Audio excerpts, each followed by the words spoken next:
we're at the point now where it's really no point of talking about Terrence Crawford, Errol Spence said this, did that, this person's doing this person's doing that.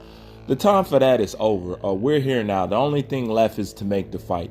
All the back and forth is unnecessary. Errol Spence fanatics, you guys have this imaginary rivalry. I don't have no problem with nobody that's an Errol Spence fan. And just because I like Bud Crawford, it don't mean it's me versus you. It's Errol Spence fans versus Bud Crawford's fans. That sounds like some 5th grade shit. You know what I'm saying? Like, I'm just being honest with y'all. Y'all think a rivalry that's not there. At least it's not with me. I don't care if you're a Terrence Crawford fan. I don't care if you're an Errol Spence fan. Because you're an Errol Spence fan, I'm not going to be against you because I like Terrence Crawford more. That doesn't make no sense. I just want to see some good fights. So y'all got to stop that imaginary shit. But at this point, there's no point of keeping up this person did this. I mean, it's old now. The only thing we should be telling Terrence Bud Crawford and Errol Spence fans is, hey, make the fight. Terrence Bud Crawford fans is, hey, make the fight. I mean, that's where we're at right now. All this other talk is unnecessary at this point. But some Errol Spence fanatics will come and say, see, I told you he was going to call out Bud Crawford. He said he was going to get 3 belts. That's what he always said, but y'all was being impatient. Start calling him a coward and this. Listen, don't do that. Don't do that, okay? Because I'm going to have to lay some facts on your ass, all right? I don't want to hear that I was waiting to clean up my side of the street and then I was going for Terrence Bud Crawford talk. I don't want to hear that. You know what I'm saying? And I'm going to tell you why that shit is obsolete and why it doesn't apply and why it wasn't true. Because if it was true that Errol Spence just wanted 3 belts and then he was going to go for Terrence Bud Crawford, then do you realize that he's on the other side of the street line never would have came out of his mouth.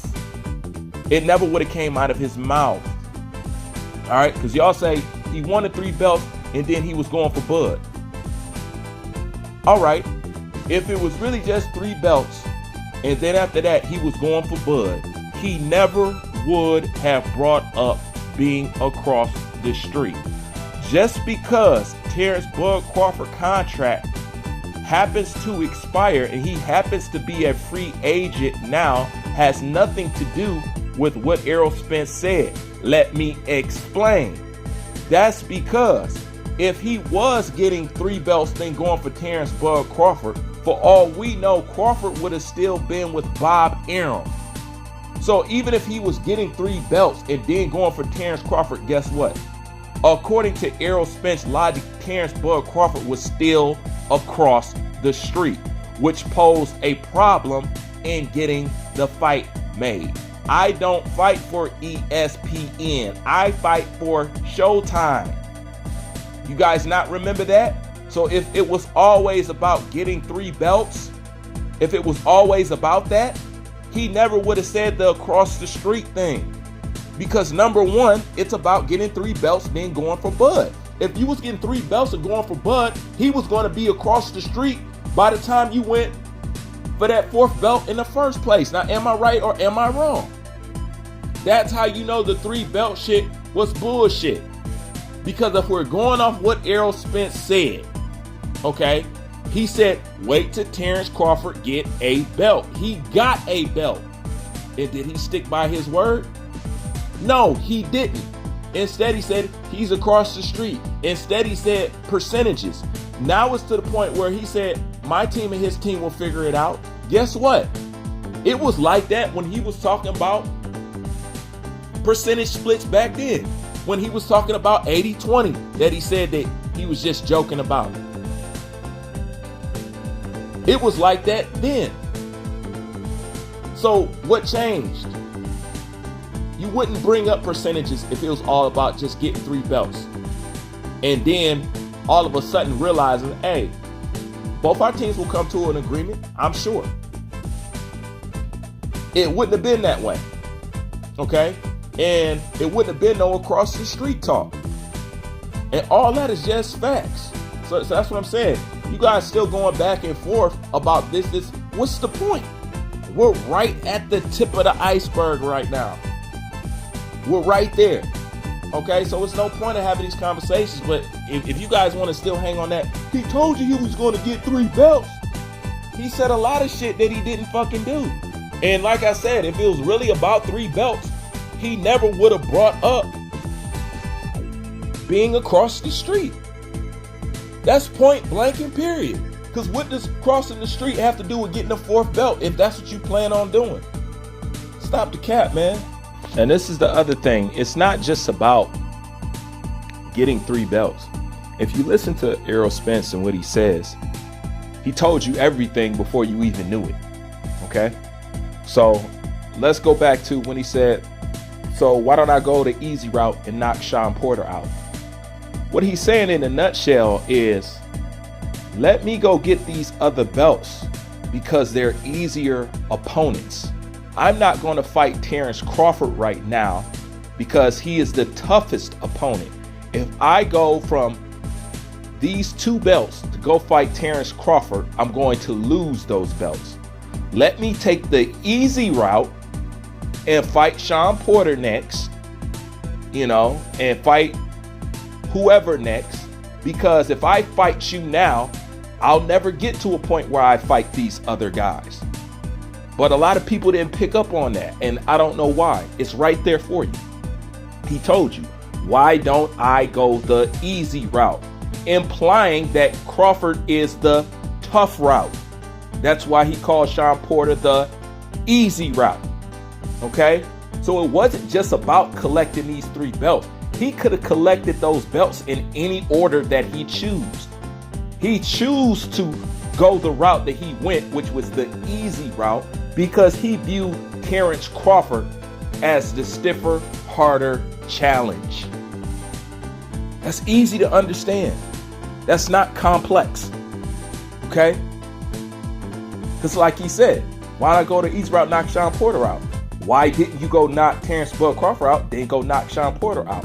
Because he views Terrence Crawford as the toughest out of the entire crop. All right, once again, he tells on himself. So that's exactly what it is. But the point is, we're right at the cusp of all this happening. There's no point of going back and forth. All that back and forth can be settled in the ring. And I'm sorry, although it was a good performance from Eroll Spence, which I gave him his credit for, fighting somebody coming off those injuries and layoff, which I gave him credit for. At the end of the day, that performance is not a performance that I see that beats Terrence Bud Crawford. And Eroll Spence fanatics can't understand that. I already do more by what y'all do because, number one, I'm not a fan of man, I'm a fan of boxing. But at least I can recognize when there's something about Eroll Spence that I like, and I will tell you. You guys just down and talk shit about Terrence Bud Crawford just to down and talk shit about Terrence Bud Crawford because you in this imaginary cheerleading team that swings from Eroll Spence nuts. When if you was a fan of boxing, you would sound more like me. You know what I'm saying? You would sound more like me. Where there's credit to give Terrence Crawford, you would give him credit instead of just trying to tear everything down. The other thing y'all like to say is Eroll Spence is doing all the hard work. I'm going to also explain to you how that's bullshit. Number one, Eroll Spence had access to more fighters than Terrence Bud Crawford. Now let me give you an in-depth example. When Terrence Bud Crawford and Eroll Spence met up and they was talking with Bob Arum, and Bob Arum said out his mouth, "I can't believe Mikey Garcia was that stupid to accept the fight." What did Eroll Spence say? He said, "Stupid? What are you talking about? He's finna get paid. He's finna get paid." Meaning, whoever's backing Eroll Spence had enough money to offer these people where they're willing to give up a O or willing to take a loss. Okay? All those people was paid good to fight Eroll Spence. Okay? Let me give you another example. Look at David Benavidez, Demetrius Andrade, and Canelo Alvarez. When they talked to David Benavidez's manager and they said, "Well, what's up with the Andrade fight?" He said Andrade is going to have to offer him more money to fight Benavidez than Canelo Alvarez. And when they ask why, it's simply because he's a dangerous fighter. Okay? Boots is in the same boat. David Benavidez himself is in the same boat. Andrade is in the same boat. Terrence Bud Crawford is in the same boat. People like Devin Haney and Shakur Stevenson, they're wiggling out of it, but they're also in the same boat. When you're a dangerous fighter, it's hard for you to get those kind of fights without money to back them. Okay? It's the same thing with Anthony Joshua. And he's saying he's having to overpay these people to get them inside the ring because they don't want to fight him unless he can pay them this ridiculous amount of money. And for the most part, Anthony Joshua's doing it. He overpaid Charles Martin, and he pretty much offered and tried to overpay everybody else who wasn't chained to a PBC contract. You know, that's why he offered everybody more money than whatever they was worth and whatever they previously fought for. So Errol Spence had the backing of the money, and he had the access to the roster. There ain't one person that Errol Spence fought that Terrence Bud Crawford wouldn't fight, and y'all know that.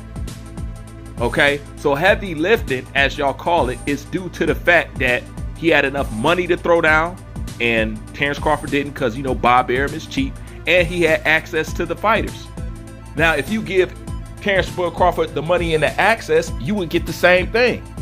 But at the end of the day, if the goal is getting that fourth belt, what is the problem? Okay, Anthony Joshua did all the damn work. Okay, and who got the benefit of that? Alexander Usyk. Does that mean he's not deserving of having all those belts because he didn't go around collecting them individually like Anthony Joshua? It's the same thing with Terrence Bud Crawford. Is Terrence Bud Crawford not worthy or being lazy because Errol Spence went around and collected all those belts and he has just that one? Like I said, y'all arguments don't make no sense, but most important than that, there's no point. We're here now. The only thing you should be asking is when the fight is going to get made. And all that shit talking and all that back and forth will be settled inside the fucking ring. Because as far as my outlook on the fight, I still say what I say.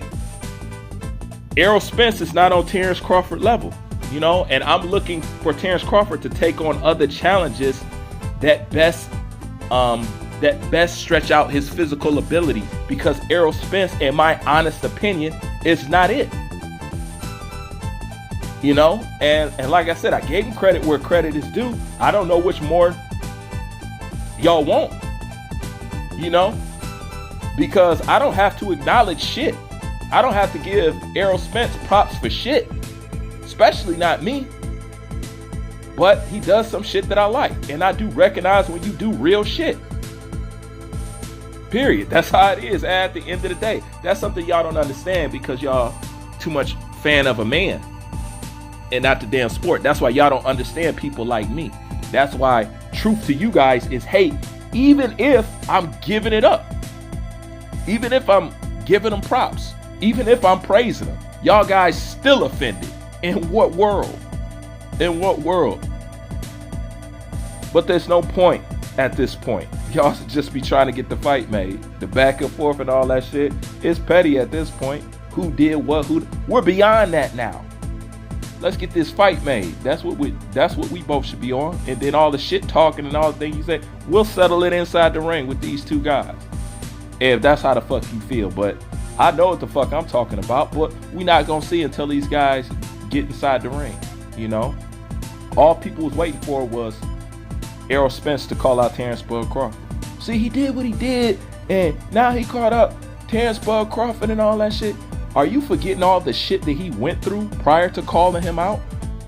All the people who called him cowards and all this. I mean, down to his own woman.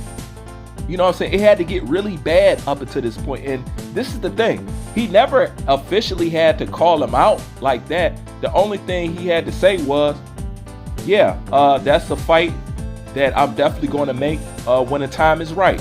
Something very simple like that. He couldn't even say. So if it was always your goal, then why don't you just say that? Why'd you try to pretend like this man doesn't exist? Why you try to pretend like this man was not worthy? Why would you try to pretend like he's this, he's that? He doesn't have a resume. Then it got to the point where they say nobody acknowledges the belt that Terrence Crawford holds. I know y'all remember all this shit. So stop with the bickering and shit, because at this point y'all don't have the leg to stand on. He did what he was supposed to been do a long time ago. And how do you know that? Because Eroll Spence Jr. himself said, I have wasted enough time. Okay? He said it several times. He said, I have wasted enough time. It's time to make this fight. Of course it's time to make this fight, because now it's at the end of the road. Terrence Bud Crawford was always going to be the last on the list. And that's even if we have to go that route. They were always looking to dodge and not fight a Terrence Bud Crawford. And if they did, it was going to be the last thing on his itinerary for his career. That's what he let you know. Because once again, just like when it was backstage and Terrence Bud Crawford asked him, well, what did Al Heyman say? He said, I was going to fight Mikey. I was going to fight Sean Porter. I was going to fight Pacquiao. He like, oh, he ain't mentioned Crawford, did he? They're like, no, he didn't. So that lets you know they wasn't planning on going that route unless they had to. And since the Manny Pacquiao fight fell out, it made this fight a must. It's the same calamity that got Shakur Stevenson in his situation. It's the same calamity that got Devin Haney in his situation. Some external shit had to happen in order to get this fight. And we haven't got it yet. We're closer, but that's only because Pacquiao is no longer in the play. So there's nothing else to wait for. So there is nowhere else to go. You know, and he's already revealed that he had plans on moving up. You know what I'm saying? What did he say? He got about 2 more fights, and then he's going to go ahead and move up. So it just goes to show that more than likely after Pacquiao, that's what he was going to do. I'm almost sure of it, but there ain't no point of guessing. We're here now. Let's just get the fight made and stop with the bickering and shit, because I don't care to go back and forth with y'all, because y'all ain't got a ground to stand on. I beat y'all at every corner. It's just too much common sense at the end of the day. You can't fight common sense, and you can't fight truth. That's why you guys fail every time, because the only thing I'm sticking by is the gospel. I'm just telling the truth. I'm using an accurate assessment. I use evidence. This is why when y'all talk, it's just venting frustration and rhetoric. It doesn't have any real boxing substance. You know what I'm saying? But as I see it, shit, Crawford takes him out in under 7 rounds. That's just how I feel about it. If you guys want to disagree, tell your man to make the fight, and I'll tell my man to make the fight. That sound fair enough to you? I'm out.